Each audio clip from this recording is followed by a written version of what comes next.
প্রজ্বলন করে অনুষ্ঠানের শুভ সূচনা করেন বারাবণীর বিধায়ক তথা আসানসোল পৌর নিগমের মেয়র বিধান উপাধ্যায়। প্রথম বর্ষের সালানপুর ব্লক সম্প্রীতি উৎসবের প্রদীপ প্রজ্বলন করে অনুষ্ঠানের শুভ সূচনা করেন বারাবণীর বিধায়ক তথা আসানসোলের পৌর নিগমের মেয়র বিধান উপাধ্যায়। এই ধরনের অনুষ্ঠানের ভাবনা চিন্তা যে সালানপুরে করা যেতে পারে তা এই অনুষ্ঠানের মধ্য দিয়ে প্রমাণিত হয়েছে।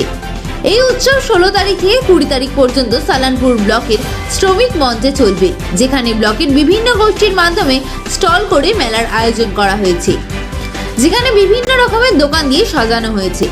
রয়েছে হস্তশিল্প, জামা কাপড়, খাবার সহ একাধিক দোকান।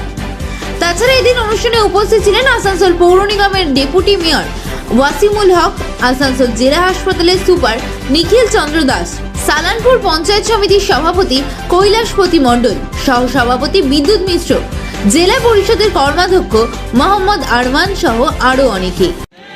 এখানকার আমাদের সবার ইচ্ছা ছিল যে আমরা একটা উৎসব করি এবং সে কারণে এই সালানপুর উৎসবটা আমরা চালু করেছি। তো এটা যখন মিটিং হওয়ার পরে এটা সম্প্রীতির উৎসব যে কমিটি আছে এখানে কমিটিরা করেছে, আমি কমিটিকে ধন্যবাদ জানাচ্ছি যে তাদের মাথার থেকে এত সুন্দর একটা জিনিস এসেছে, যেটা পশ্চিমবঙ্গের মাননীয় মুখ্যমন্ত্রী মমতা বন্দ্যোপাধ্যায় বিভিন্ন জায়গায় সব সময় বলছেন যে আমাদের এখানে সব ধর্ম থাকে, সব ধর্ম একসাথে আমরা সব কিছু পালন করি।